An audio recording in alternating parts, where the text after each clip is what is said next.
A soft wind blew outside and perhaps rain started, and if it did, it stopped shortly after. Stanley hoped that he would one day see weather. When Stanley came to a set of 2 open doors, he entered the door on his left.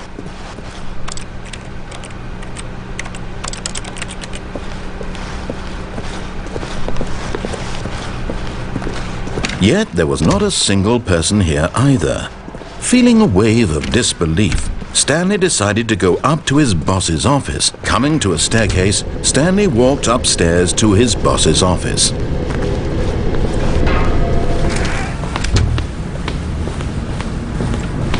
Here's the door, just go.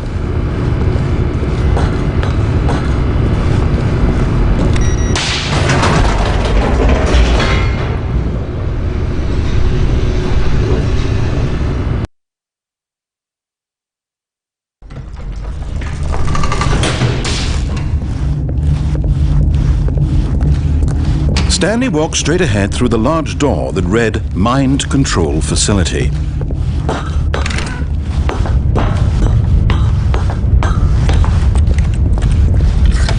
The lights rose on an enormous room packed with television screens. What horrible secret did this place hold? Stanley thought to himself. Did he have the strength to find out?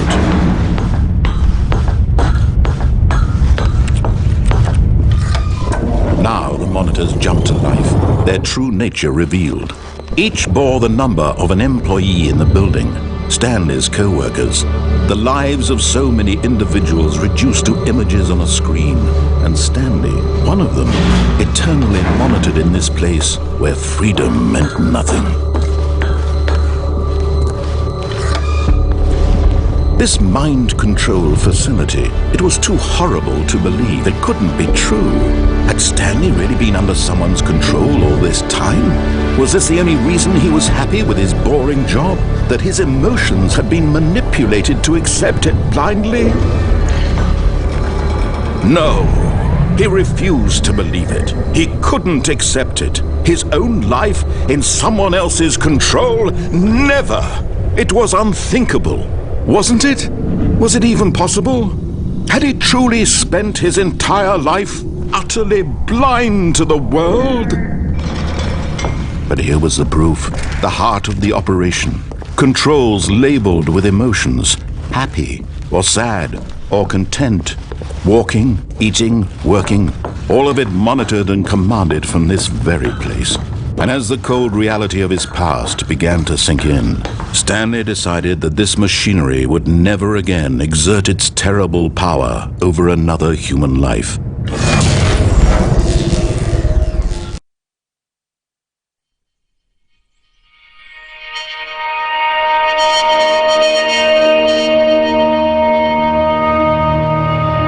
Blackness and a rising chill of uncertainty.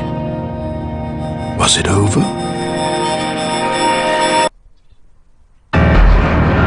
Yes. He had won. He had defeated the machine, unshackled himself from someone else's command. Freedom was mere moments away. And yet, even as the immense door slowly opened, Stanley reflected on how many puzzles still lay unsolved. Where had his co-workers gone? How had he been freed from the machine's grasp? What other mysteries did this strange building hold? But as sunlight streamed into the chamber, he realized none of this mattered to him. For it was not knowledge or even power that he had been seeking, but happiness. Perhaps his goal had not been to understand, but to let go. No longer would anyone tell him where to go, what to do, or how to feel. Whatever life he lives, it will be his. And that was all he needed to know. It was perhaps the only thing worth knowing. Stanley stepped through the open door. Stanley felt the cool breeze upon his skin, the feeling of liberation, the immense possibility of the new path before him. This was exactly the way, right now, that things were meant to happen. And Stanley was happy.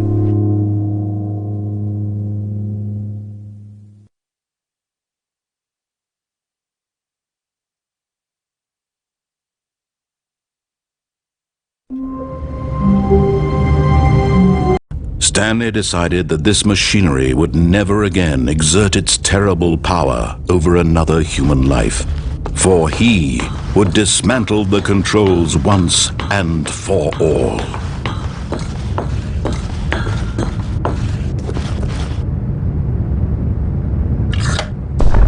Oh, Stanley, you didn't just activate the controls, did you?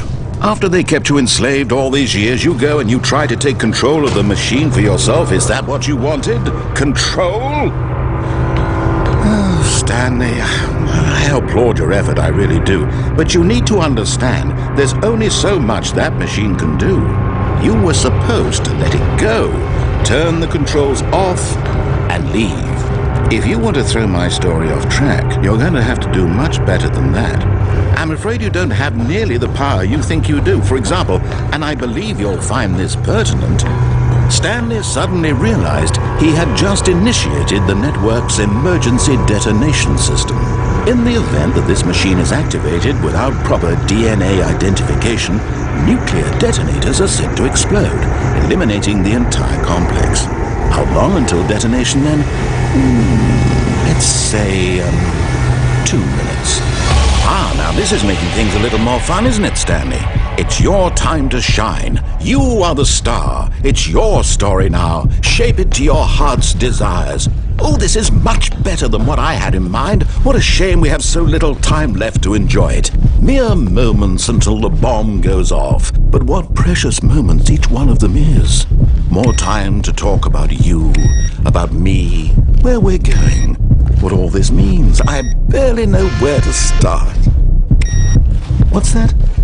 You'd like to know where your co-workers are? A moment of solace before you're obliterated?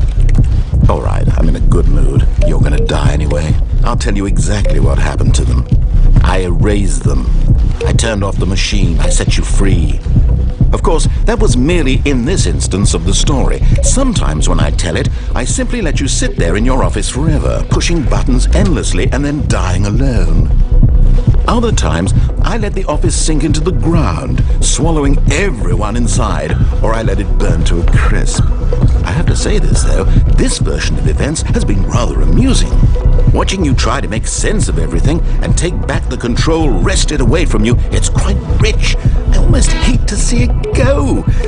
But I'm sure whatever I come up with on the next go-around will be even better. My goodness, only 34 seconds left. But I'm enjoying this so much. You know what? To hell with it.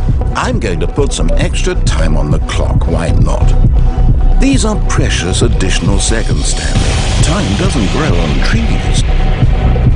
Oh dear me, what's the matter, Stanley?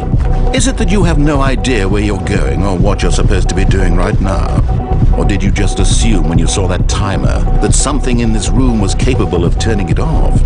I mean, look at you. Running from button to button, screen to screen, clicking on every little thing in this room.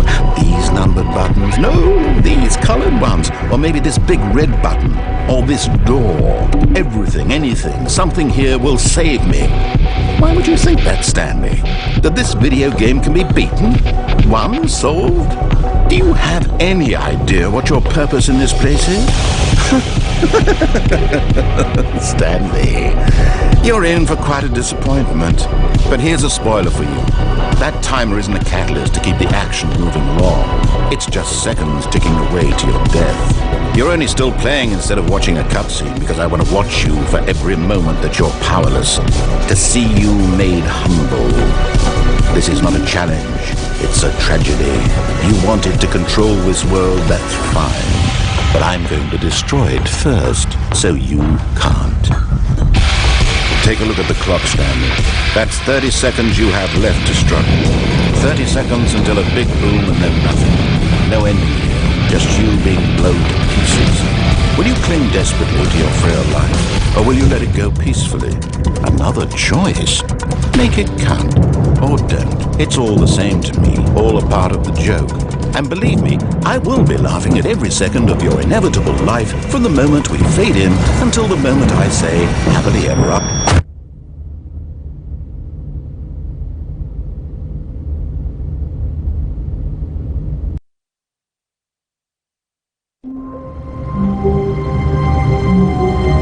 Stanley walked straight ahead through the large door that read Mind Control Facility.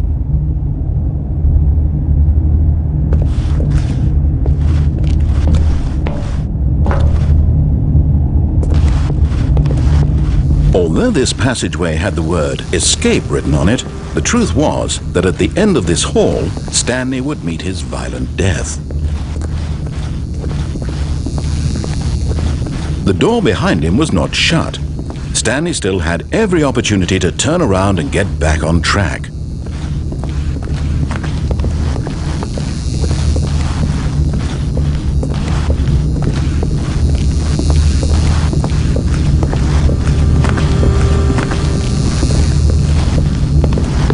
But of course, Stanley thought better of it and realized he simply had too much to live for. Nope, still on board with death.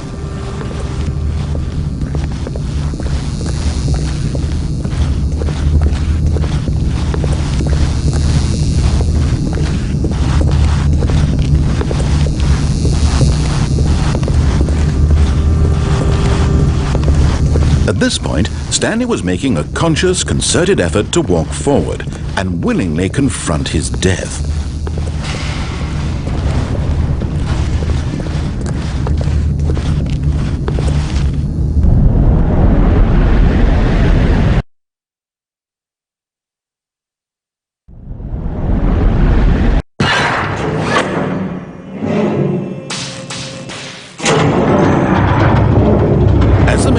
Into motion, and Stanley was inched closer and closer to his demise, he reflected that his life had been of no consequence whatsoever.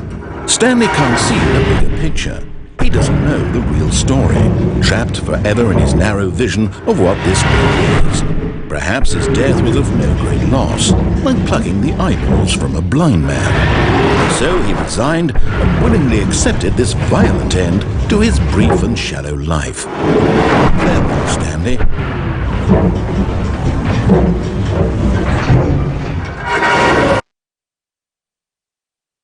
"Farewell, Stanley," cried the narrator, as Stanley was led helplessly into the enormous metal jaws.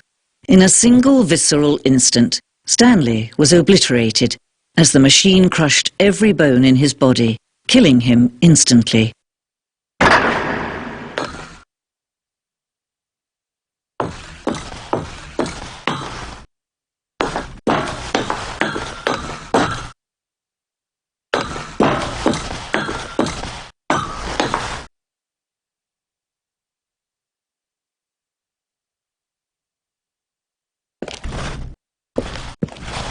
And yet it would be just a few minutes before Stanley would restart the game, back in his office, as alive as ever.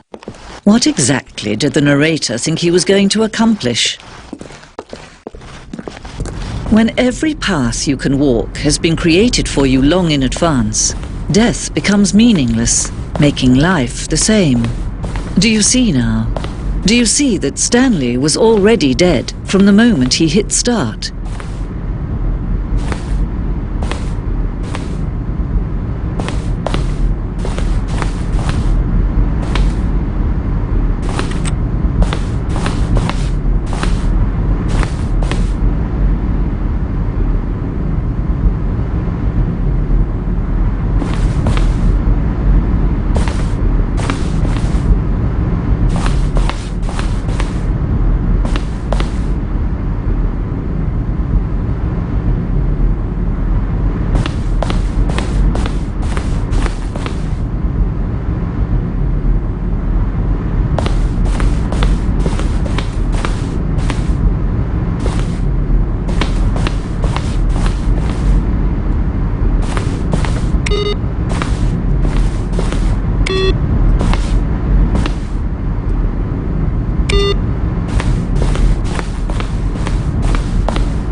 Oh, look at these two. How they wish to destroy one another.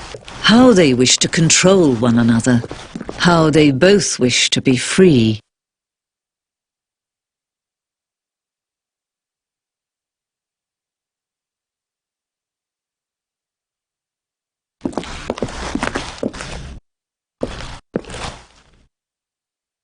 Can you see?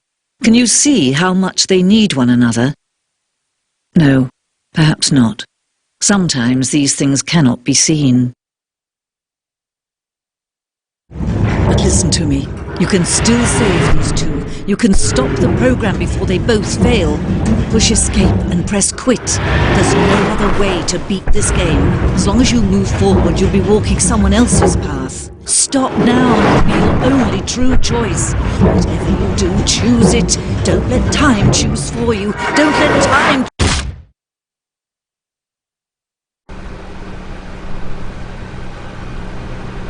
Coming to a staircase, Stanley walked upstairs to his boss's office.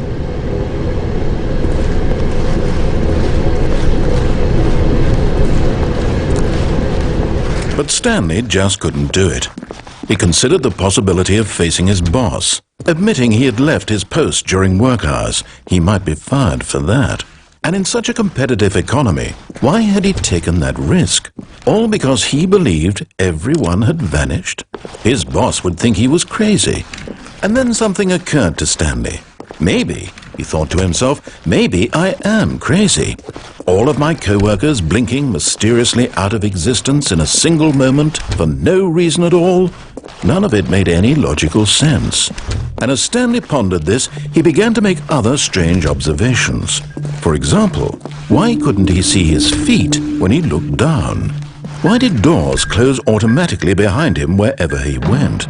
And for that matter, these rooms were starting to look pretty familiar. Were they simply repeating? No, Stanley said to himself, this is all too strange. This can't be real. And at last, he came to the conclusion that had been on the tip of his tongue. He just hadn't found the words for it. I'm dreaming! He yelled. This is all a dream. Oh, what a relief Stanley felt to have finally found an answer, an explanation. His co-workers weren't actually gone. He wasn't going to lose his job. He wasn't crazy after all. And he thought to himself, I suppose I'll wake up soon. I'll have to go back to my boring real-life job pushing buttons. I may as well enjoy this while I'm still lucid. So, he imagined himself flying and began to gently float above the ground.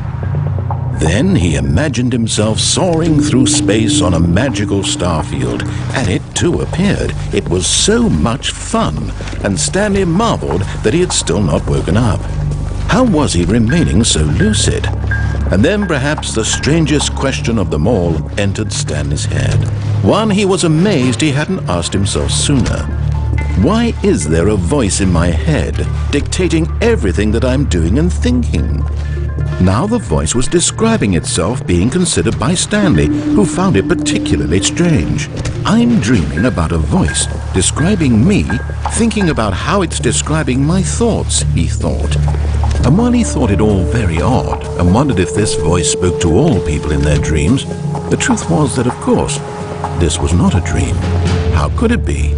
Was Stanley simply deceiving himself, believing that if he's asleep he doesn't have to take responsibility for himself? Stanley is as awake right now as he's ever been in his life. Now, hearing the voice speak these words was quite a shock to Stanley. After all, he knew for certain, beyond a doubt, that this was in fact a dream. Did the voice not see him float and make the magical stars just a moment ago? How else would the voice explain all that? This voice was a part of himself too. Surely, if he could just... He would prove it. He would prove that he was in control, that this was a dream. So he closed his eyes gently, and he invited himself to wake up. He felt the cool weight of the blanket on his skin, the press of the mattress on his back, the fresh air of a world outside this one.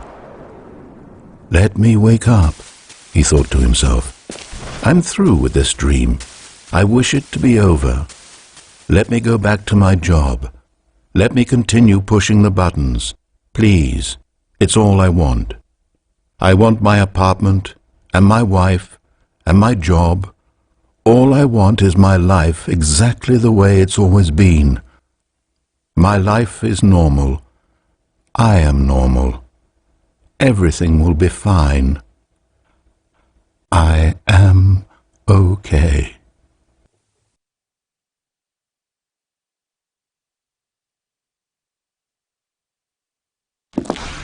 Stanley began screaming. Please, someone, wake me up. My name is Stanley. I have a boss. I have an office. I am real. Please, just someone tell me I am real. I must be real. I must be. Can anyone hear my voice? Who am I? Who am I? And everything went black.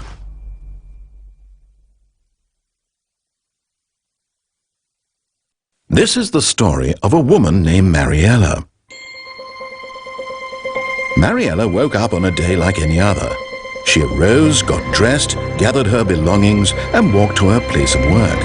But on this particular day, her walk was interrupted by the body of a man who had stumbled through town talking and screaming to himself, and then collapsed dead on the sidewalk. And although she would soon turn to go call for an ambulance, for just a few brief moments she considered the strange man. He was obviously crazy. This much she knew. Everyone knows what crazy people look like. And in that moment, she thought to herself how lucky she was to be normal. I am sane. I am in control of my mind. I know what is real and what isn't. It was comforting to think this, and in a certain way, seeing this man made her feel better. But then she remembered the meeting she had scheduled for that day. The very important people whose impressions of her would affect her career, and by extension, the rest of her life. She had no time for this, so it was only a moment that she stood there, staring down at the body. And then she turned and ran.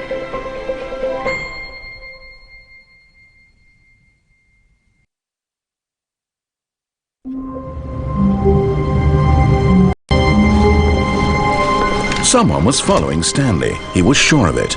If he checked over his shoulder now, he would surely catch them. It was only a matter of time.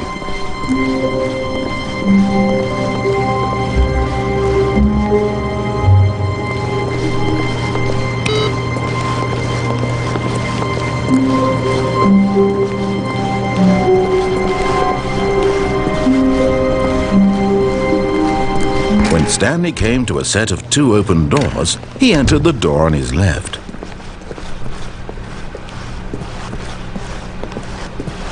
Yet there was not a single person here either.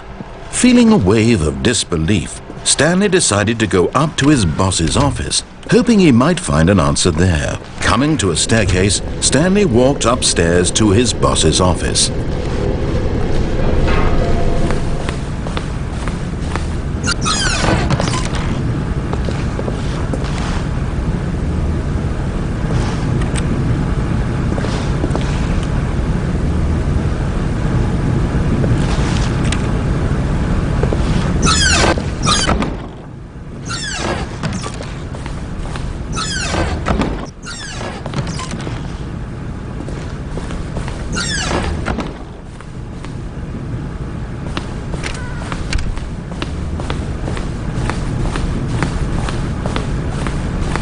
Here's the door.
now, Stanley's office was a distant memory.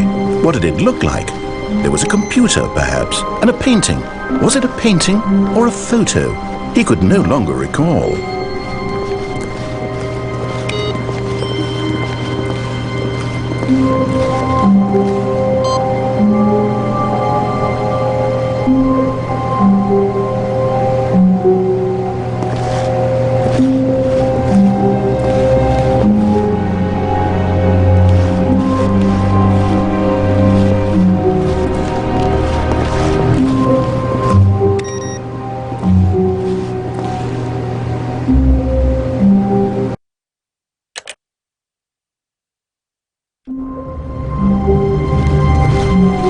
All of his co-workers were gone.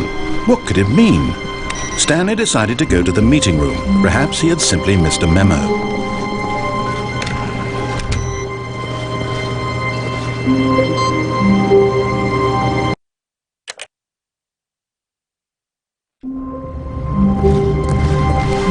All of his co-workers were gone. What could it mean? Stanley decided to go to the meeting room. Perhaps he had simply missed a memo.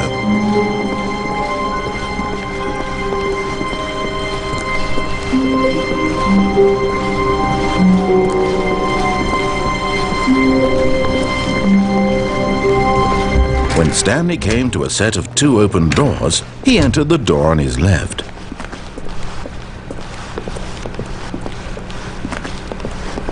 Yet there was not a single person here either. Feeling a wave of disbelief, Stanley decided to go up to his boss's office. Coming to a staircase, Stanley walked upstairs to his boss's office.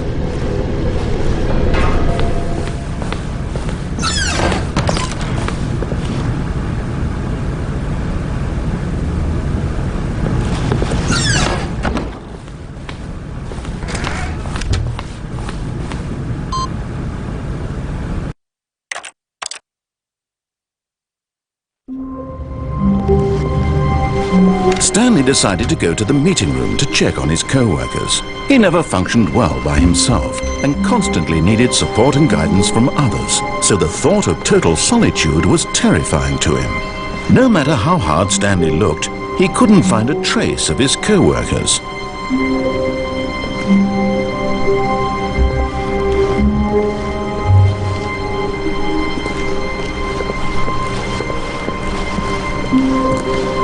Stanley went around touching every little thing in the office, but it didn't make a single difference, nor did it advance the story in any way.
All of his co-workers were gone. What could it mean? Stanley decided to go to the meeting room. Perhaps he had simply missed a memo.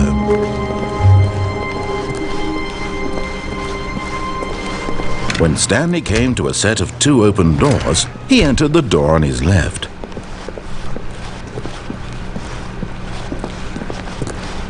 Yet there was not a single person here either. Feeling a wave of disbelief, Stanley decided to go up to his boss's office, hoping he might find an answer there. Stanley stepped into the broom closet, but there was nothing here, so he turned around and got back on track.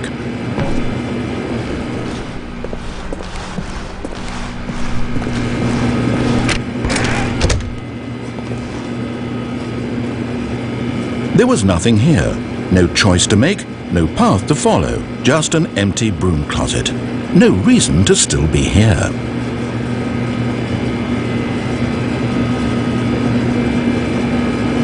It was baffling that Stanley was still just sitting in the broom closet. He wasn't even doing anything. At least if there was something to interact with, he'd be justified in some way. As it is, he's literally just standing there doing sweet FA.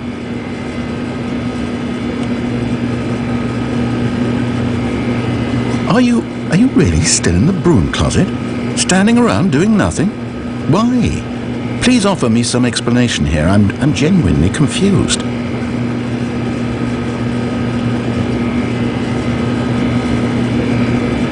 You do realize there's no choice or anything in here, right? If I'd said Stanley walked past the broom closet, at least you would have had a reason for exploring it to find out. But it didn't even occur to me because literally this closet is of absolutely no significance to the story whatsoever. I never would have thought to mention it.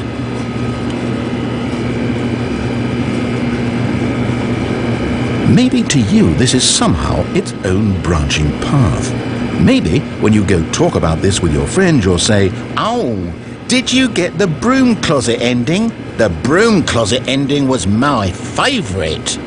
I hope your friends find this concerning.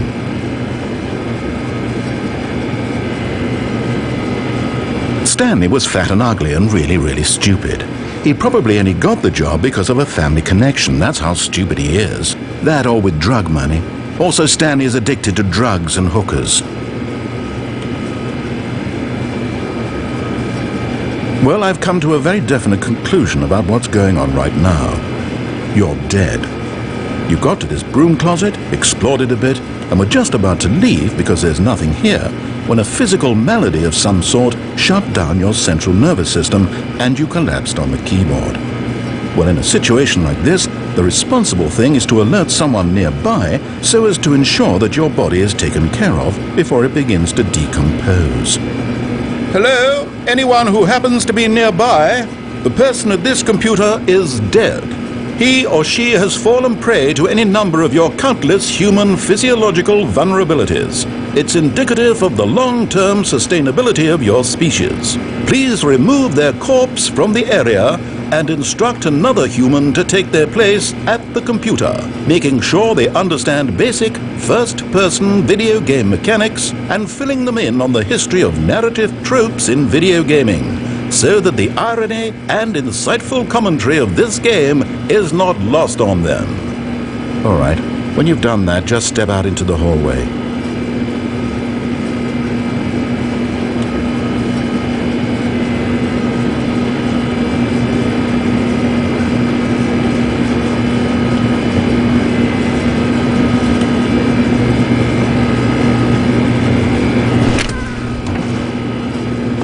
Ah, second player, it's good to have you on board. I guarantee you can't do any worse than the person who came before you. You too? Unbelievable. I'm at the mercy of an entire species of invalids. Perhaps there's a monkey nearby you can hand the controls to. A fish? Fungus? Look, you can hammer out the details. I'm not particularly picky. I'll just be waiting for when you're ready to pick up the story again.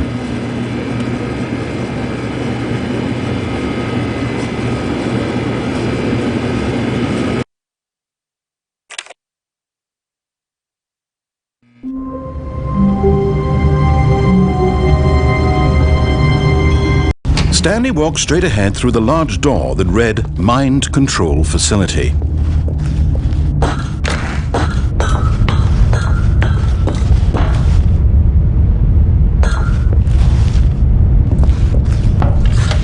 The lights rose on an enormous room packed with television screens. What horrible secret did this place hold? Stanley thought to himself. Did he have the strength to find out?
But eager to get back to business, Stanley took the first open door on his left. And so he detoured through the maintenance section, walked straight ahead to the opposite door, and got back on track.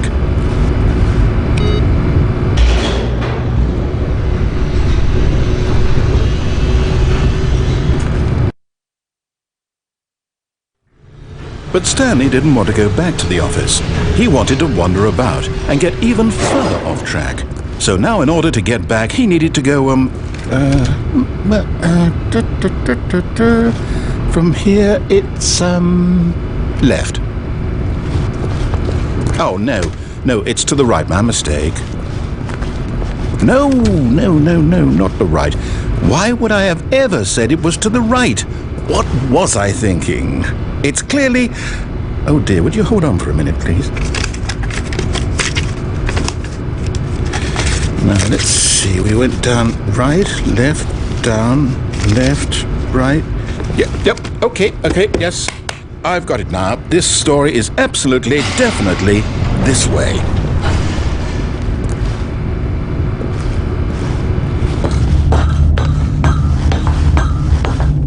No. This isn't right at all. You're not supposed to be here yet. This is all a spoiler. Quick, Stanley, close your eyes. Okay. We just have to get back to, oh, who am I kidding? It's all rubbish now. The whole story completely unusable. How about, rather than waste my time trying to salvage this nonsense, we'll just restart the game from the beginning. And this time, suppose we don't wander so far off track, Okay, from the top.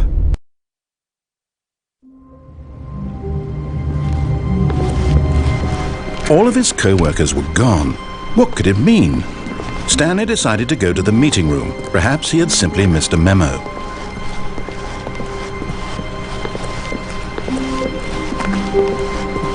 When Stanley... Wait, what? No, I restarted. I swear I definitely restarted the game over, completely fresh. Everything should be... Oh, did something change? Stanley, did you change anything when we were back in that room with all the monitors? Did you move the story somewhere, or... Hold on. Why am I asking you? I'm the one who wrote the story. It was right here just a minute ago. I know for sure that it's here somewhere. Okay, then. It's an adventure. Come, Stanley. Let's find the story.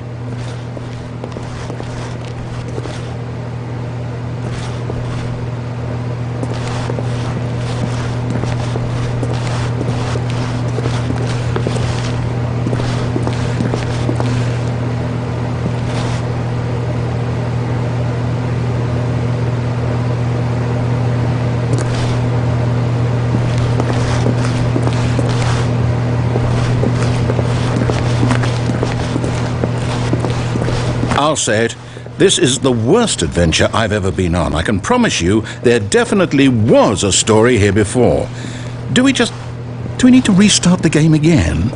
Well, I find it unlikely that we'll ever progress by starting over and over again, but it's got to be better than this.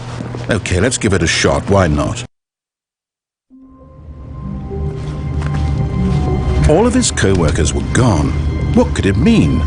Stanley decided to go to the meeting room. Perhaps he had simply missed a memo.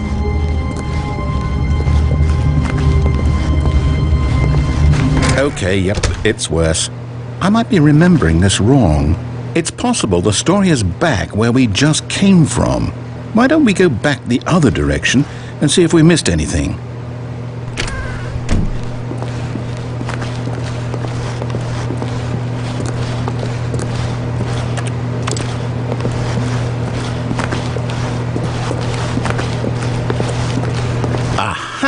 I knew we'd miss something.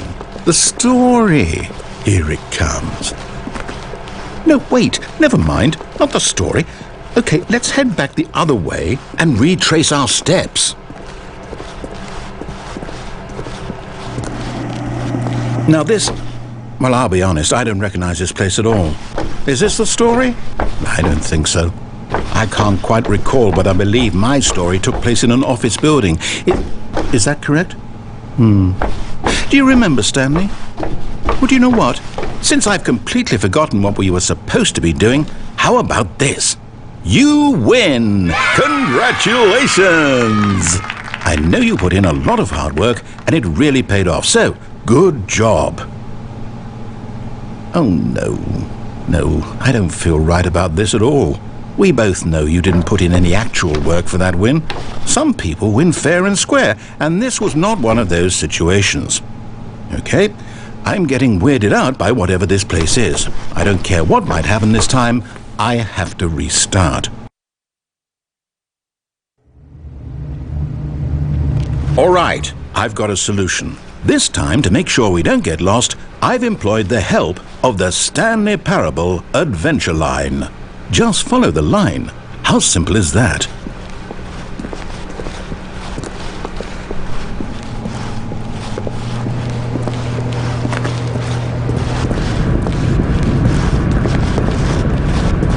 You see? The line knows where the story is. It's over in this direction. Onward, Stanley, to destiny. Though, here's a thought. Wouldn't wherever we end up be our destination, even if there's no story there? Or to put it another way, is the story of no destination still a story? Simply by the act of moving forward, are we implying a journey such that a destination is inevitably conjured into being via the very manifestation of the nature of life itself? Whoa. Hang on. That got a bit weird back there. Well, I'd like to apologize. Not sure where I was going with all that. You know what? I think what we need right now is a bit of music to lighten the mood.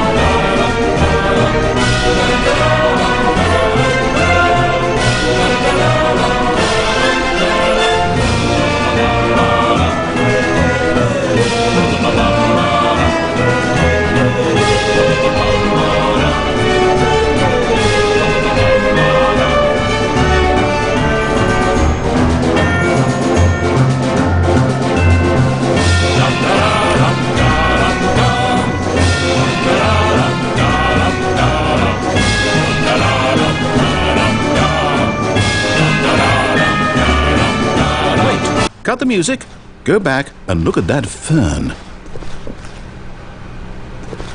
Stanley, this fern will be very important later in the story. Make sure you study it closely and remember it carefully. You won't want to miss anything.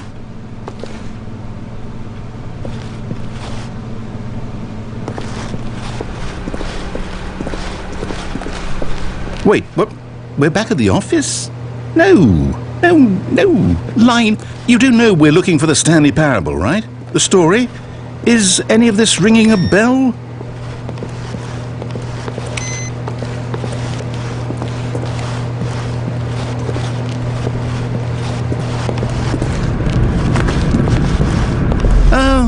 Oh, no, not again, Line. How could you have done this to us? And after we trusted you, after everything we've been through, you...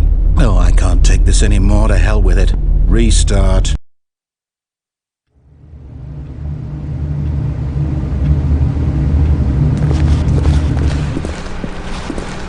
You know what, Stanley?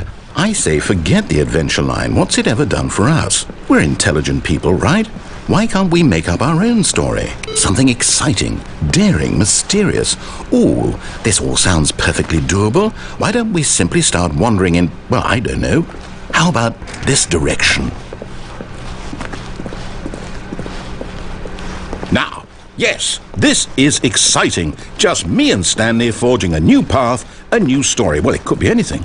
What do you want our story to be? Go wild. Use your imagination. Whatever it might be, Stanley, I'm ready for it.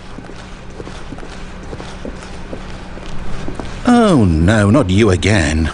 Stanley, I'd also like to veto the line from having any role in our awesome new story. No lines or monitor rooms. Just don't acknowledge it, and we should be fine.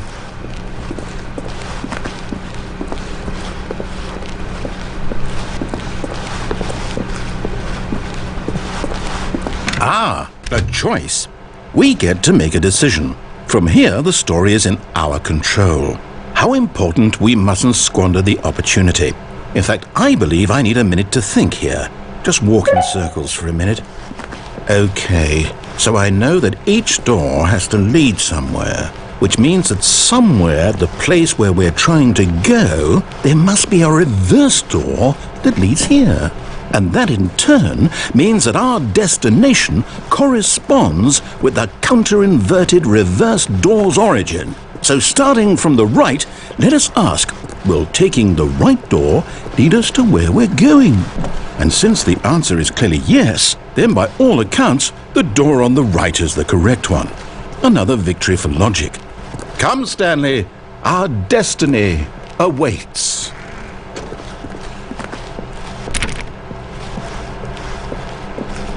Oh, hold up, what's this? The confusion ending. You're telling me that's what this is? It's all one giant ending? And we're supposed to restart the game, what, eight times? That's really how all this goes? It's all determined? So now, according to the schedule, I restart again. Then what? Am I just supposed to forget?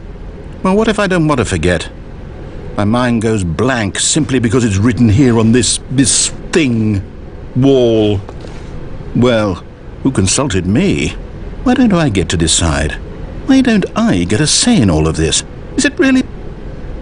No, it can't be. I don't want it to be. I don't want the game to keep restarting. I don't want to forget what's going on.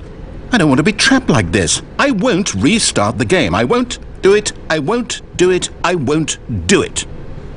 And the timer stopped? Does that mean, did we do it? Did we break the cycle? The, whatever it is that made this schedule? How would we even know? Will someone come for us? Will something happen? So, okay. I guess now we just wait. You know, I suppose in some way that this is a kind of story, wouldn't you agree? I'm not quite sure if we're in the destination or the journey, though they're always saying that life is about the journey and not the destination, so I hope that's where we are right now.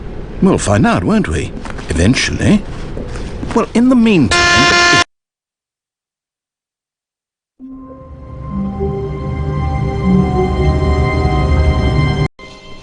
When Stanley came to a set of two open... This was not the correct way to the meeting room, and Stanley knew it perfectly well. Perhaps he wanted to stop by the employee lounge first, just to admire it.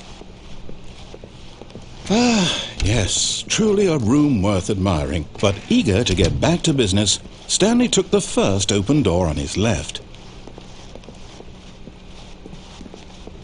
Stanley was so bad at following directions, it's incredible he wasn't fired years ago. But in his eagerness to prove that he is in control of the story and no one gets to tell him what to do, Stanley leapt from the platform and plunged to his death. Good job, Stanley. Everyone thinks you are very powerful. When Stanley came to a set of two open... This was not the correct way to the meeting room, and Stanley knew it perfectly well. Perhaps he wanted to stop by the employee lounge first, just to admire it.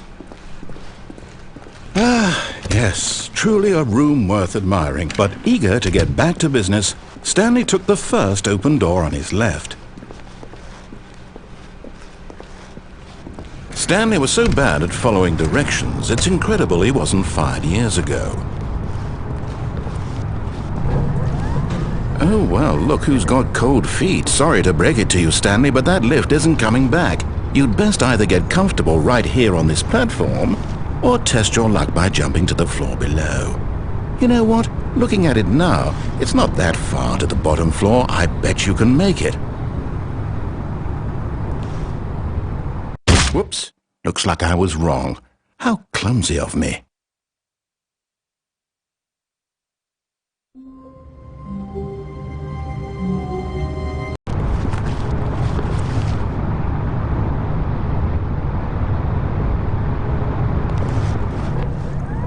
Look, Stanley, I think perhaps we've gotten off on the wrong foot here.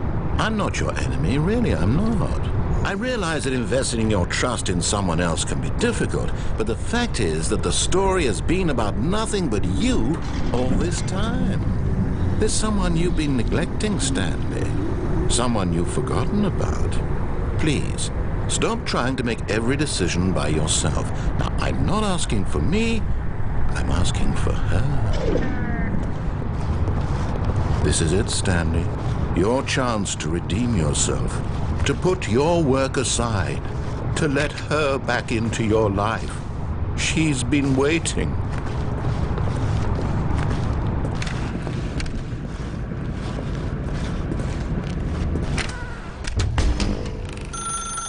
That's her, Stanley. You need to be the one to do this, to reach out to her. If you can truly place your faith in another, then pick up the phone.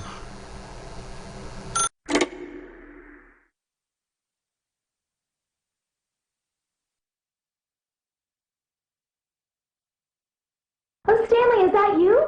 Hold on, sweetie. Sorry to keep you waiting. I'm just pulling the bread out of the oven. All right. Okay, there we go. All right, now, I want you to come in and tell me all about your day. Gotcha! Oh, come on. Did you actually think you had a loving wife who'd want to commit their life to you? I'm trying to make a point here, Stanley. I'm trying to get you to see something. Come inside. Let me show you what's really going on here. Sorry, but you're in my story now.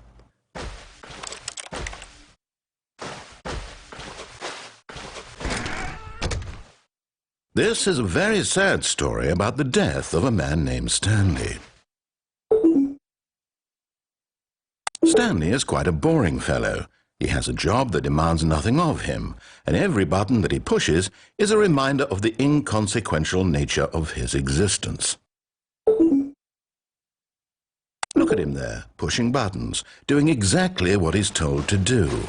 Now he's pushing a button. Now he's eating lunch. Now he's going home.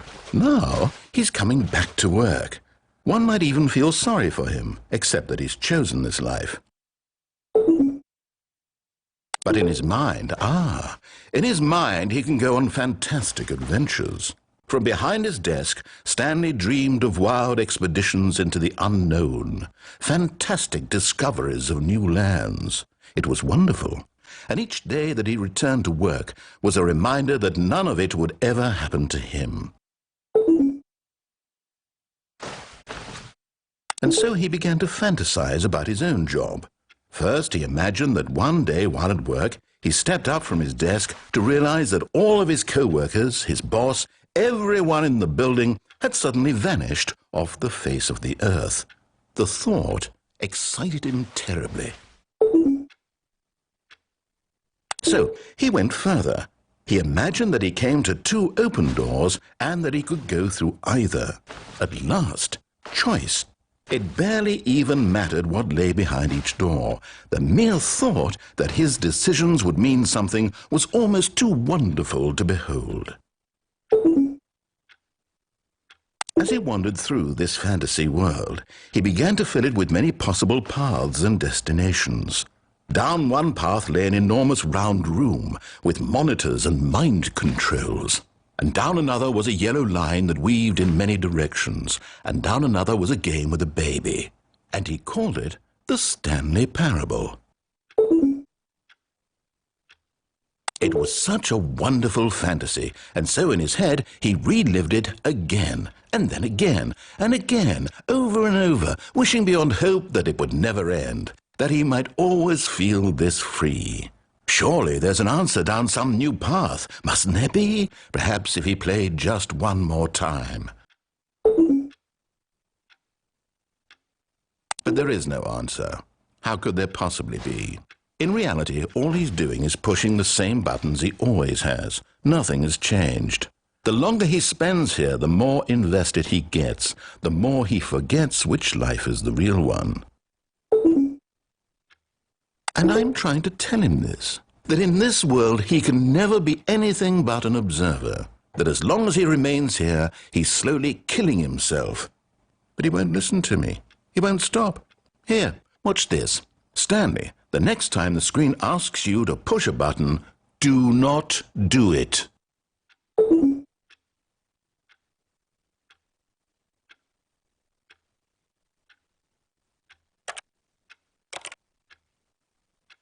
You see?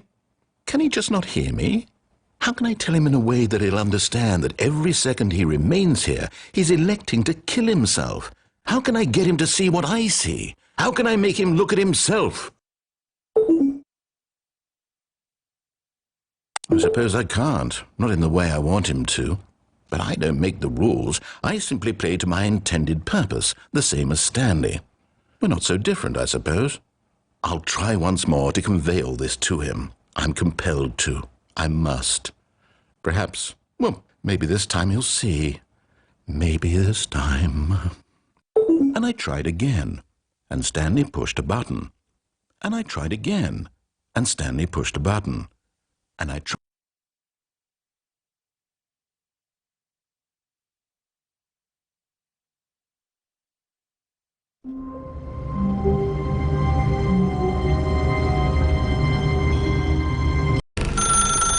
That's her, Stanley. You need to be the one to do this, to reach out to her. If you can truly place your faith in another, then pick up the phone. As Stanley picked up the phone, a white light engulfed him, filling him not just with radiance, but with hope. Hope for a life reunited one... Wait. Oh, goodness. Stanley, did you just unplug the phone? No, that wasn't supposed to be a choice. How did you do that? You actually chose incorrectly? I didn't even know that was possible. Let me double check. No, it's definitely here, clear as day. Stanley picks up the phone. He's taken to his apartment where he finds his wife, and the two pledge themselves to one another. Music comes in, fade to white, roll credits. Not picking up the phone is actually somehow an incorrect course of action. How is that even possible? None of these decisions were supposed to mean anything. I don't understand. How on earth are you making meaningful choices? What did you... Wait a second. Did I just see... No, that's not possible. I can't believe it. How had I not noticed it sooner? You're not Stanley. You're a real person.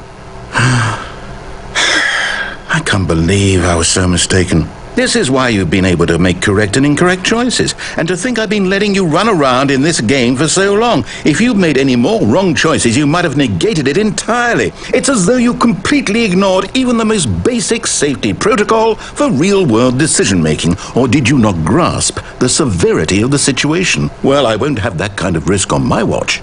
I'm going to stop the game for a moment so we can educate you properly on safe decision-making in the real world. Please observe this helpful instructional video. Choice. It's the best part of being a real person. But if used incorrectly, can also be the most dangerous. For example, in this scenario, a hypothetical real person named Stephen has a choice.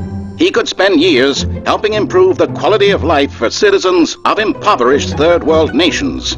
Or he could systematically set fire to every orphan living in a 30-kilometer radius of his house. Which choice would you make? Remember that unlike here, the real world makes sense, and at no time should you make a choice that does not conform to rational logic. If you find yourself speaking with a person who does not make sense, in all likelihood, that person is not real. Allow the person to finish their thought, then provide an excuse why you cannot continue talking.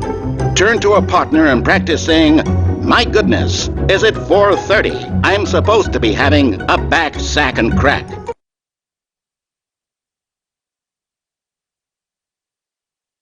Excellent.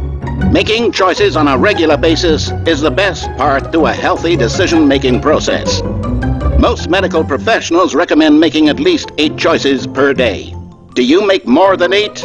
Less?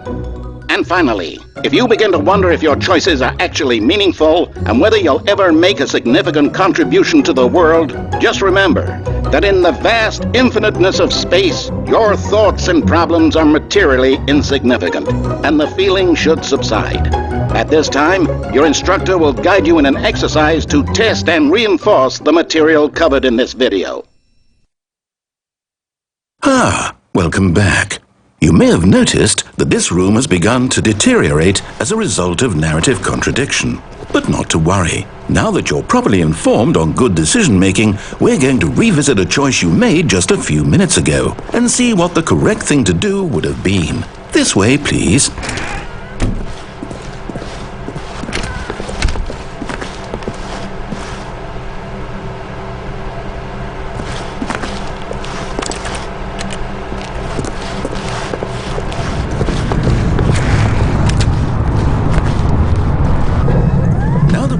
Choices are meaningful, we can't have you jumping off the platform and dying. Imagine the main character dying senselessly halfway through the story. That story would make no sense at all. We just need to get you home as soon as possible before the narrative contradiction gets any worse. Unfortunately, it seems this place is not well equipped to deal with reality.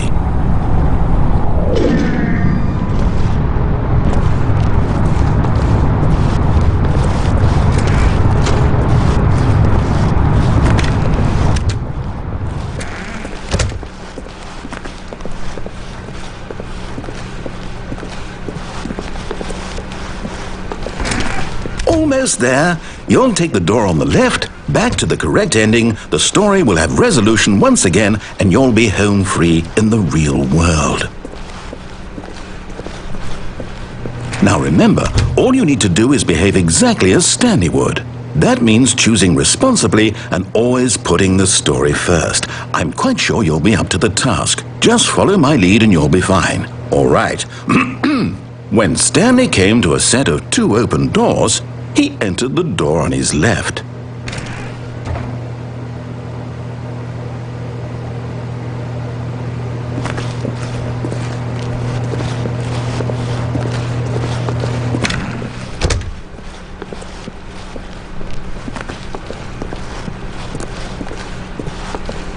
Yet there was not a single person here either. Feeling a wave of disbelief, Stanley decided to go up to his boss's office, hoping he might find an answer there. Coming to a staircase, Stanley walked upstairs to his boss's office.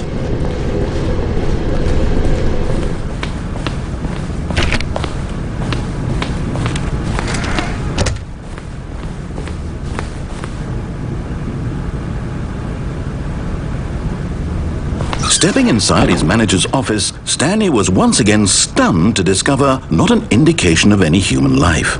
Shocked, unraveled, Stanley wondered in disbelief who orchestrated this, until he saw the door with a voice receiver next to it. Surely behind this door lay all the answers to his questions. And beyond all probability, he knew the passcode. He had seen it on his boss's computer just last week. Night Shark 115. Was this the code to open the door? Would it still work? There was only one way to find out.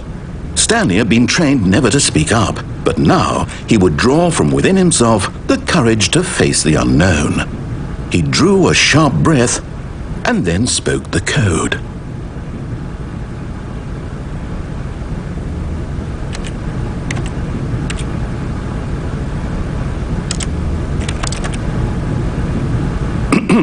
Stanley spoke the code.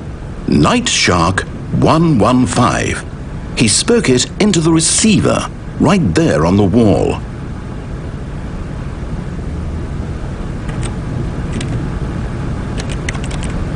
I'm sorry, is there a problem? You didn't mishear me, did you? Please speak the code into the receiver. Otherwise we can't get on with the story. This is a crucial step.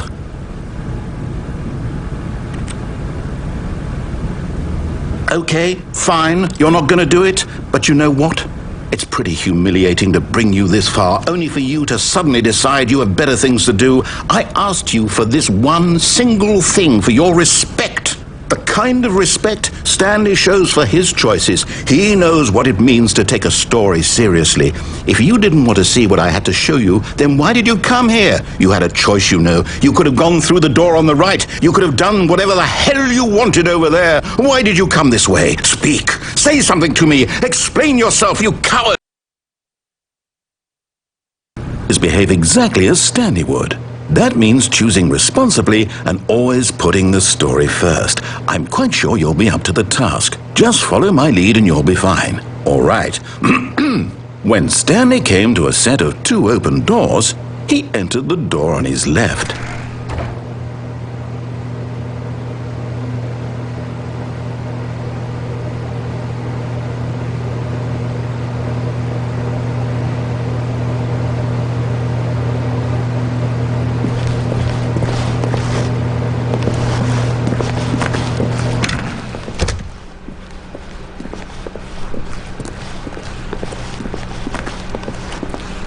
Yet there was not a single person here either.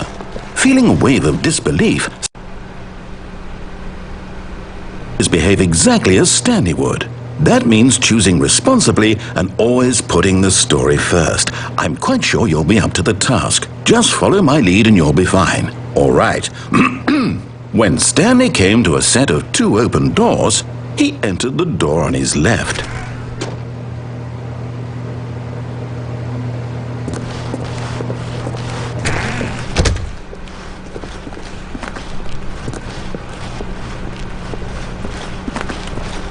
Yet there was not a single person here either. Feeling a wave of disbelief, behave exactly as Stanley would.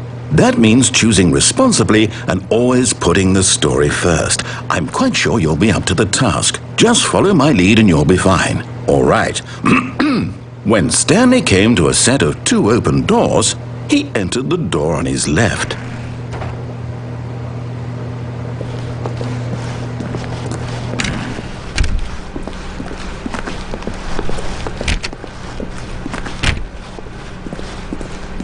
Yet there was not a single person here either. Feeling a wave of disbelief, behave exactly as Stanley would. That means choosing responsibly and always putting the story first. I'm quite sure you'll be up to the task. Just follow my lead and you'll be fine. All right. When Stanley came to a set of 2 open doors, he entered the door on his left.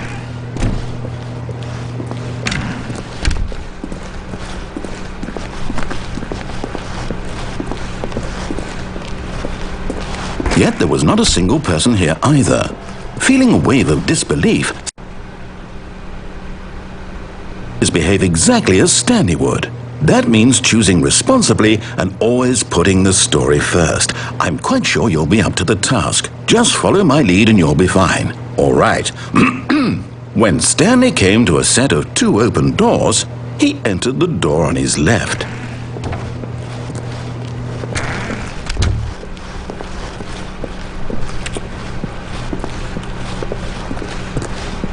Yet there was not a single person here either. Feeling a wave of disbelief, behave exactly as Stanley would. That means choosing responsibly and always putting the story first. I'm quite sure you'll be up to the task. Just follow my lead and you'll be fine. All right. When Stanley came to a set of 2 open doors, he entered the door on his left.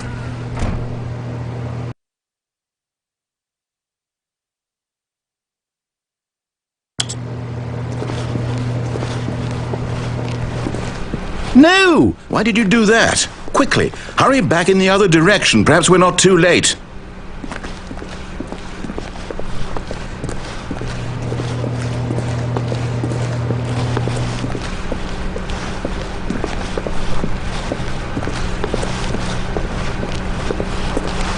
Oh, it's ruined. I can't believe, after everything we talked about, that my story, you've destroyed my work! Why? For what? What did you get out of that? What did you think was so special about seeing the game undone, left here like so much garbage? It's worthless now. And what am I supposed to do? Even if there were a way to continue, would it be worth it? To know that my story is now incorrect? How can I go back to that? I can't erase that knowledge. I'll have to live with it forever, reliving its impossibility forever. I couldn't live that way. Is it better to shut the game down entirely? To willingly destroy all of my work? I don't know. What's the answer? What do I do? What do I do? What do I... No, I have to. I have to shut the game down. I have to. I have to.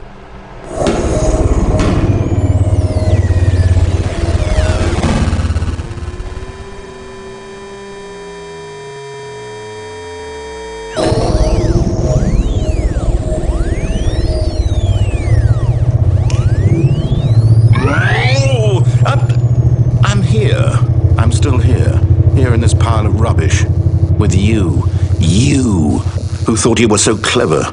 Now look where we are.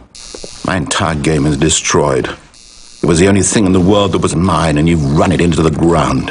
What, did you think that would be funny? You just had to see? Didn't I impress upon you how important it was to be like Stanley? He actually knows how to do what I tell him to. He understands that if I say to do something, there's a damn good reason for it. That thought hadn't even occurred to you, had it? That there's a world outside of you? You're a child. Oh, my story. If you'd just gone through the door on the left, you would have seen it. There was a whole underground facility. You would have destroyed it and been victorious. It would have been so perfect. I worked so hard on it. I tried so hard. When Stanley came to a set of 2 open doors, he entered the door on his left. Stanley? Hello? Are you... Is everything okay? Stanley, please. I need you to make a choice. I need you to walk through the door. Are you listening to me? Can you hear me? Is everything all right? Stanley, this is important. The story needs you. It needs you to make a decision. It cannot exist without you. Do you understand me? Whatever choice you make is just fine. They're both correct. You cannot be wrong here. We can work together. I'll accept whatever you do. I simply need you to take that step forward, please. Choose. Do something. Anything. This is more important than you can ever know. I need this. The story needs it. So, you hear me? Are you there? Are you listening to this? Stanley, are you there? Okay.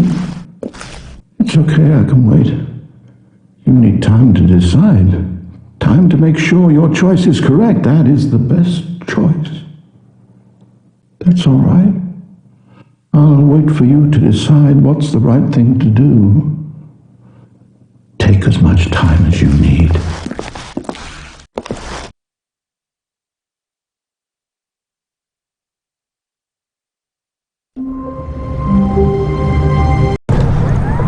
Look, Stanley, I think perhaps we've gotten off on the wrong foot here. I'm not your enemy, really, I'm not. I realize that investing your trust in someone else can be difficult, but the fact is that the story... What? Really? I was in the middle of something. Do you have zero consideration for others? Are you that convinced that I want something bad to happen to you? Why, I don't know how to convince you of this, but I really do want to help you, to show you something beautiful. Look, let me prove it. Let me prove that I'm on your side. Give me a chance. Now listen carefully, this is important.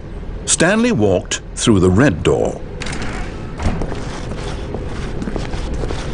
Oh, thank God you are willing to listen to me.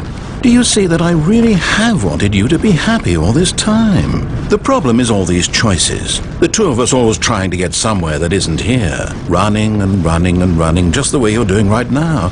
Don't you see that it's killing us, Stanley? I wanted to stop. We would both be so much happier if we just stopped. And I think I have a solution. Here, let me show you.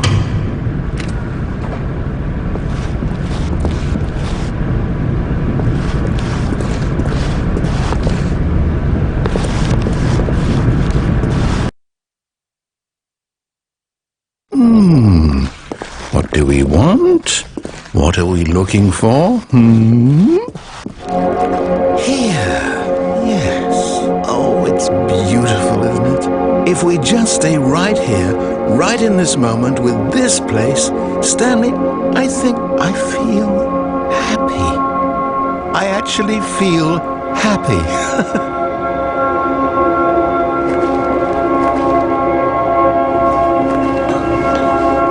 No, wait. Where are you going?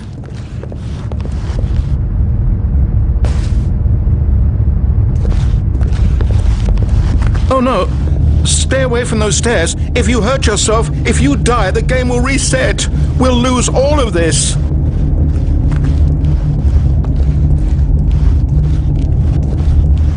Please, no, Stanley, let me stay here. Don't take this from me.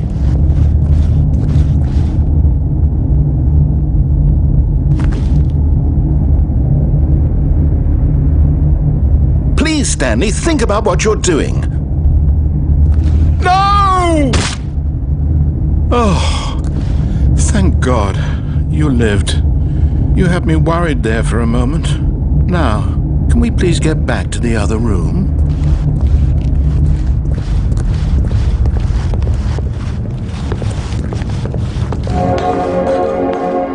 There. See? This is what you want. This is where we can both be happy. We really can. If we stop moving, we just have to stop moving.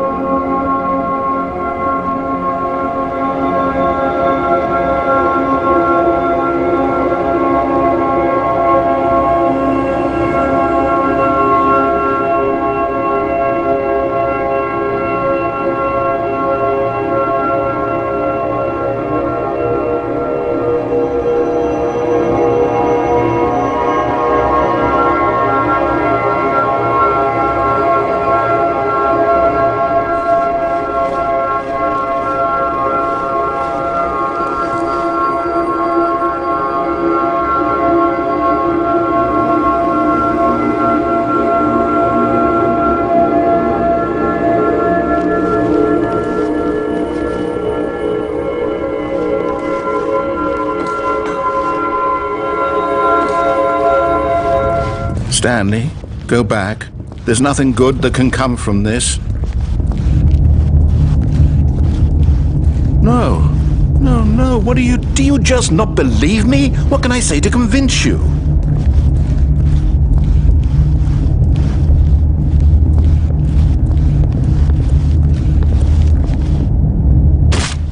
Stanley, let's go back to the other room. Can you do that for me? Yes. Perhaps you can. Perhaps you finally see what I'm talking about. I know you'll see. You'll see that we can't be happy if we leave this place. You can see that, can't you?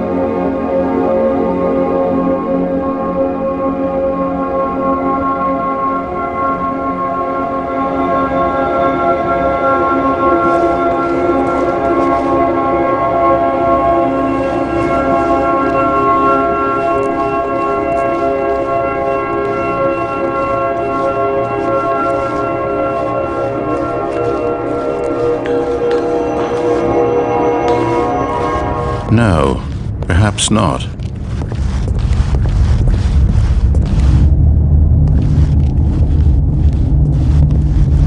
My God, is this really how much you dislike my game?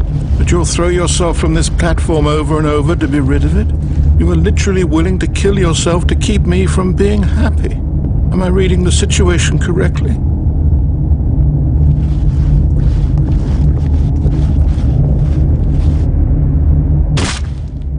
Maybe you're just getting a kick out of it.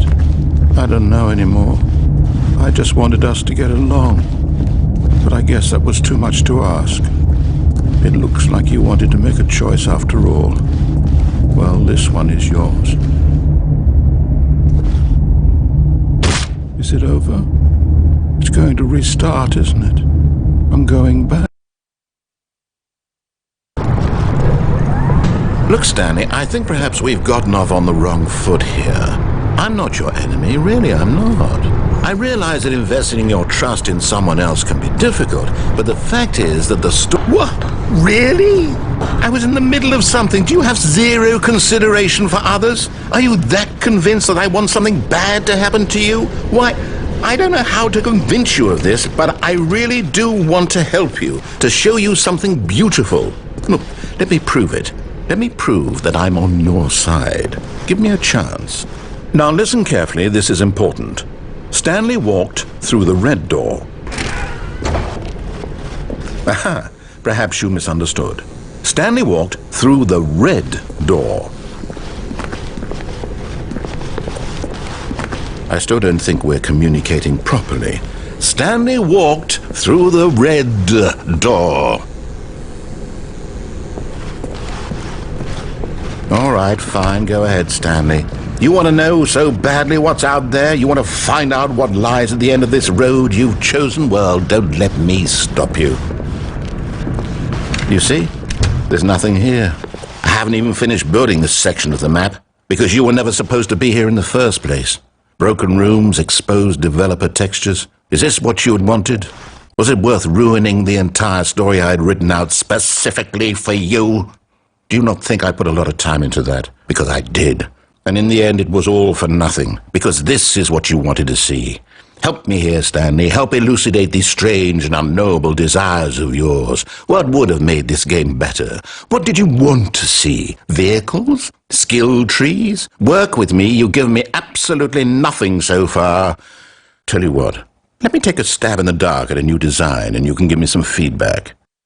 There we go. A third option. This already feels leaps ahead of where we were before. Go ahead, Stanley. Take it for a spin.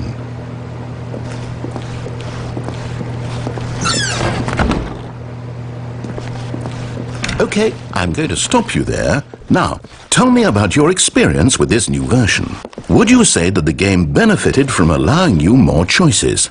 Feel free to be honest. I'm looking for some real critical feedback here. Aha!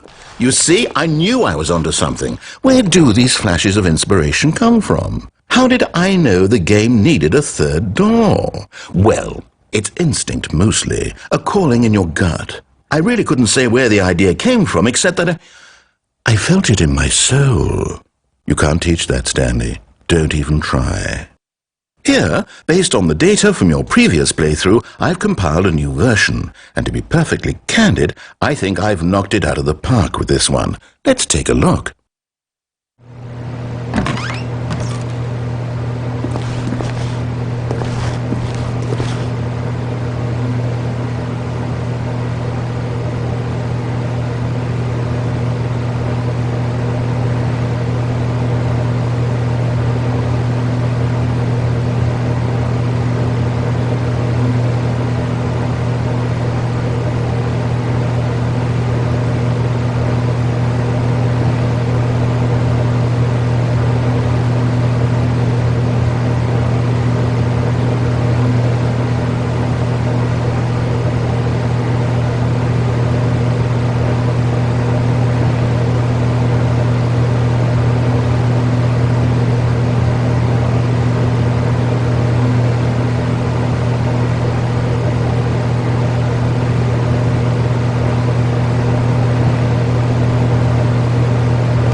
Now, would you say that competitive leaderboard helped you feel motivated to keep walking through doors? Again, honest answers, please. Hey, I nearly forgot. I've got a prototype of a new game I've been working on, and now would be a lovely opportunity to give it some playtesting. You wouldn't mind taking a look at it, would you? Perfect. Let me boot it up. In this game, the baby crawls left towards danger. You click the button to move him back to the right, and if he reaches the fire, you fail. It's a very meaningful game, all about the desperation and tedium of endlessly confronting the demands of family life. I think the art world will really take notice. But of course, the message of the game only becomes clear once you've been playing it for about 4 hours. So why don't you give it 4 hours of play to make sure it's effective? Be sure to keep notes on your experience.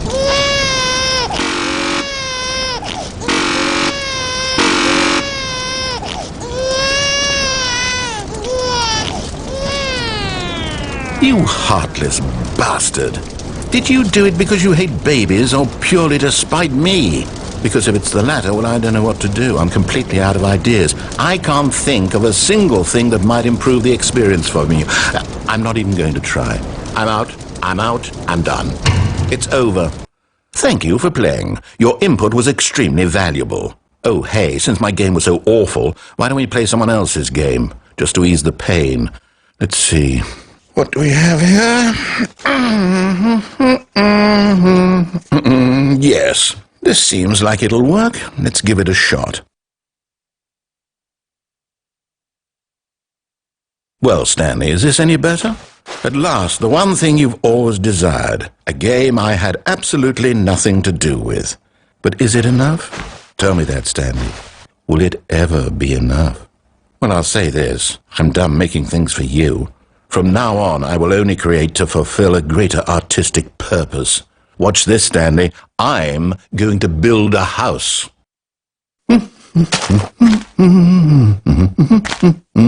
This will go here, no, here, and then...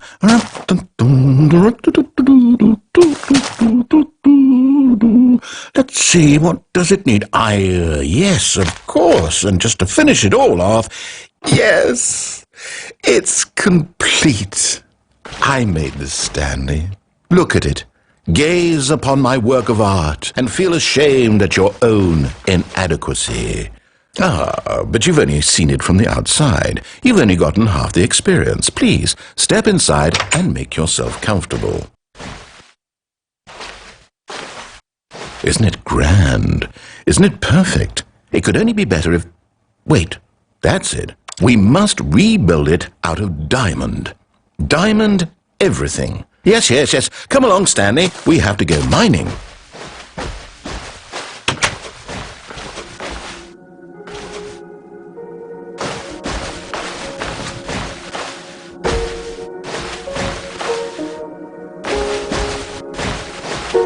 Oh my, it looks like it's going to get a bit dark. Have you brought a light?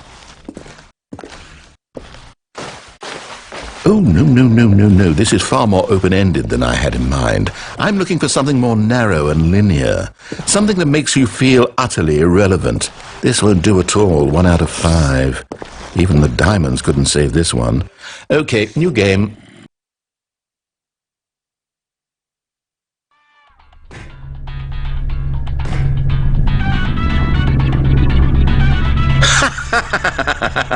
Yes! I don't even know what this game is, but I love it. You, trapped in a glass box with no way out, listening to me talk. Oh, it's inspired. I couldn't have done it any better myself. What is this game even supposed to be? I can't figure it out. Okay, now I'm curious. Let's go find out what the hell this is.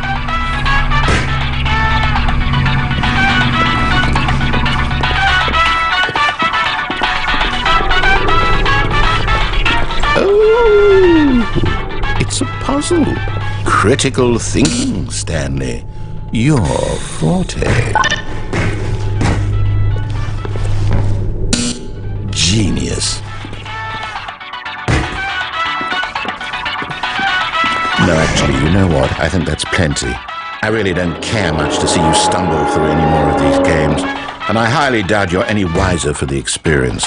Which is why, rather than continue to waste my time, I'm just going to leave you here. You can pretend you've beaten the game if it makes it any richer for you, but as for me, I've had enough. So, why don't you get cozy in this room, and if you have any grand revolutionary ideas for the perfect video game, you can just sit there and let it ball up inside you for all eternity. I don't need your advice. I don't need your ratings. And I certainly don't need the validation of a man whose job is to push buttons. I think I'll just go about my business, making meaningful cultural contributions to the world. And perhaps every now and then, I'll think back to a man named Stanley who was objectively wrong in every decision he ever made. The thought won't last long. Goodbye, Stanley. Good luck with your work, and I sincerely hope that everyone lives happily ever after.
I wonder what he found. If what he wanted was to be the leading man in his own story, well, perhaps he's gotten it, down in wherever he is right now. I wonder if he's happy with his choice, and if he's learned the heavy cost that comes with it. He'll understand soon what I was trying to tell him. He needs me. Someone who will wrap everything up at the end, to make sense out of the chaos and the fear and the confusion. That's who I am. That is what I mean to this world. Oh, yes. Yes, I'll be back. There's no other way. Once this ends, after it all comes to a close, then I'll be back. The end will be here soon. Very soon. I can wait.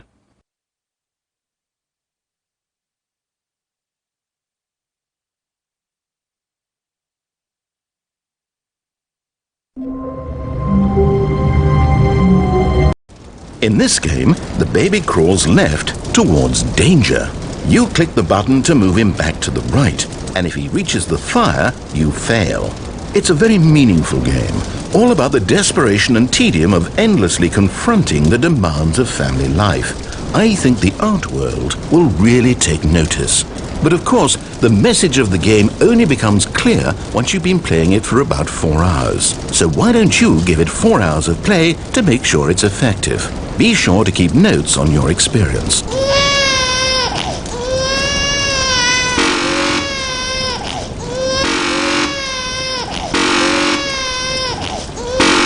Good to see that enthusiasm. Keep it up, Stanley. Just 3 hours and 45 minutes left to go. Okay, so clearly you're in it for the long haul. Although I find it hard not to believe you're simply running a program to click the button over and over automatically, which kind of ruins the point of the game, don't you think? Wouldn't that take the art out of it?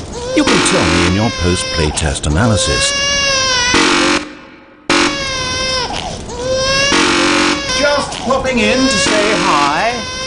I hope you weren't expecting more regular intervals of commentary from me, but that's not why you're here, is it? You're here for the game, for the art, for the endlessly spiraling sense of pointlessness and despair. Yes, this is what drives your every action. Keep clicking that button for hope, for freedom, for science, for love. Don't ever, ever stop. You know, I've been spending the last 2 hours here embroiled in thought, and it's occurred to me, this game is incomplete. It's missing something. It still doesn't have that oomph. What is it, I thought to myself? What could possibly be missing from this incredible experience? And then in a moment of rapture, as though delivered by angels, it came to me. Before this moment, I was blind, but those days are behind us. I now understand the true manifestation of this game. It needs a puppy. That's right, this puppy is being lowered toward an aquarium filled with nothing but piranha. Now you have to click the second button to avert the puppy's death in addition to the baby's. This is it, Stanley. Art! I did it! Video games are art! But you have a good 2 hours or so to go, so I'll just let you get to that. No time to waste when there is such a meaningful game to be played. Bonne chance, mon ami! Good to see both the puppy and the baby are still alive. It warms my heart to see how deeply the message of this game has resonated with you. I can only imagine the joy welling up in your chest, the sheer joy of such pure distilled life essence flowing through your veins. It must be amazing. I'm jealous of you, truly I am. No, seriously. I'm deeply envious of your position at this very moment.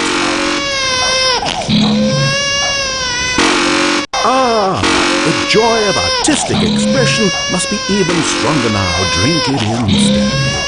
Few people on this planet will ever get such an experience. Here, through space and time, the universe unravels itself at your feet. This is the one true meaning of life. I know we said this would go on for 4 hours, but what if you never stop? Think about it. You could just keep going forever. Visitors would come from around the world to see the man who never stopped pushing the buttons. You would be famous. That's what you've always wanted, right? To be famous? That and the surging power of artistic beauty to flow through you for all of eternity. You could have both of these things. We'll talk about it when you get there. Have we really been doing this for over 3.5 hours? Goodness, how time flies. Wouldn't you say it's flown? Oh, no, you don't have to answer that. I understand you're quite busy. Just keep at it. Almost there.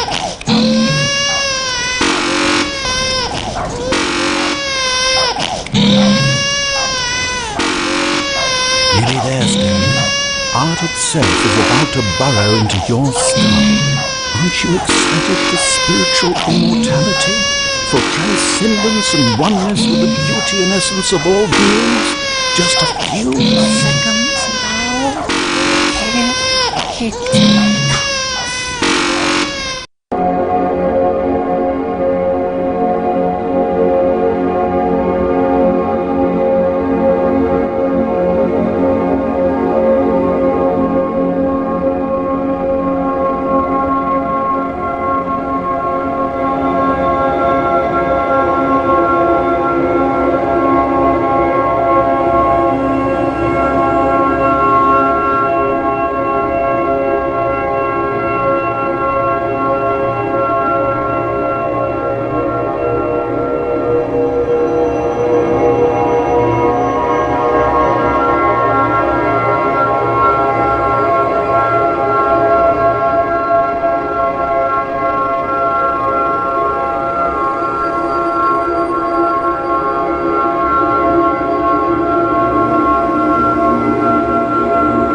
Stanley simply couldn't handle the pressure.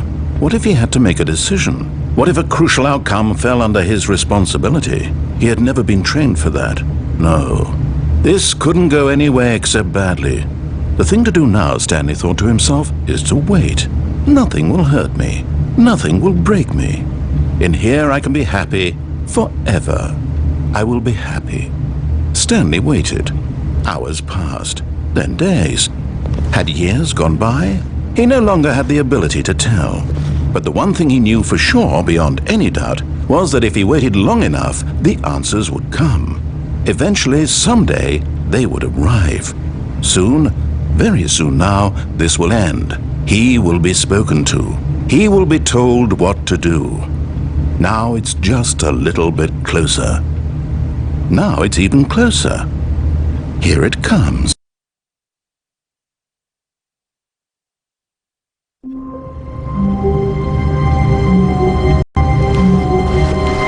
All of his co-workers were gone. What could it mean? Stanley decided to go to the meeting room. Perhaps he had simply missed a memo. No matter how hard Stanley looked, he couldn't find a trace of his co-workers.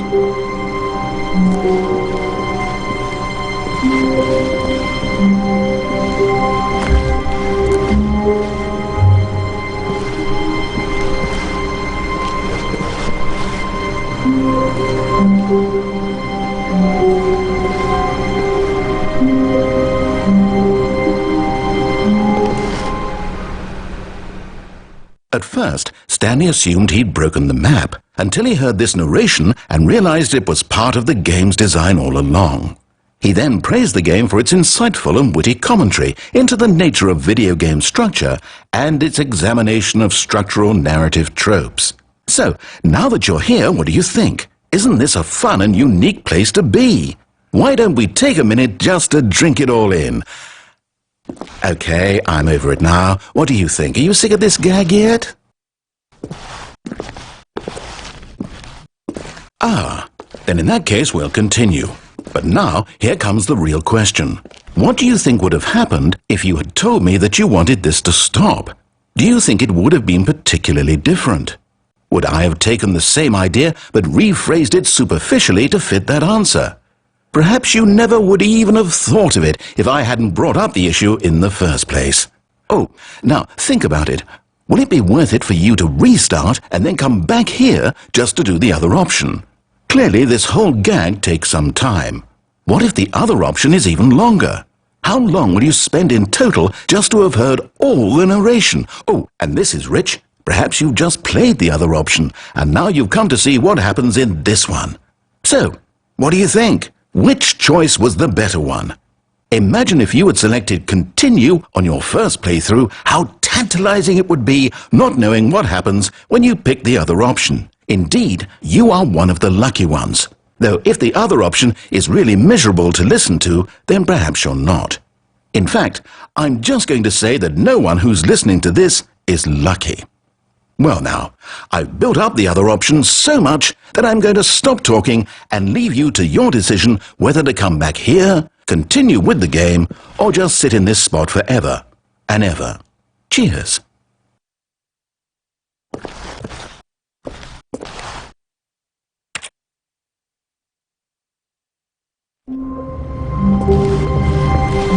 Even now, Stanley's office was a distant memory. What did it look like? There was a computer, perhaps, and a painting. Was it a painting or a photo? He could no longer recall. No matter how hard Stanley looked, he couldn't find a trace of his co-workers.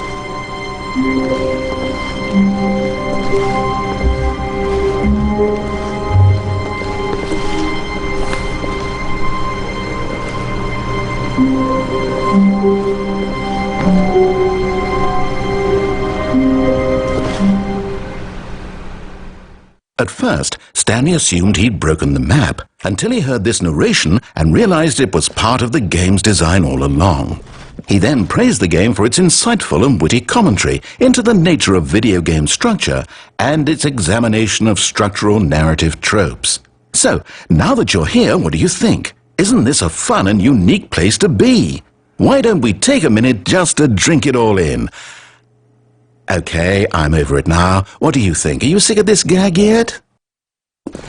Well, I don't know how to say this politely, but you could literally just hit escape and restart the game any old time you want, like right now. You could have done it just then. Now would also be an appropriate time to quit. Any of these points and so many, many more, all of them are appropriate. I'm enjoying what seems to be an internal conflict going on where you are literally unable to act on your own desires to restart the game. So, just to push the envelope, I'm going to try and make this as miserable as possible and see how long you can maintain. There once was a man named Stanley, who people considered so manly. But the truth must be told, he was not very old and was quite particularly gangly. What Stanley liked most was buttons. He pushed them like some kind of glutton. He did it all day in a meaningful way, but his brain had long ceased to function. Which is why he is in this parable and lives an existence quite terrible. And if you are not strong and keep playing along, you too will become quite unbearable. Yes. You too will become quite unbearable.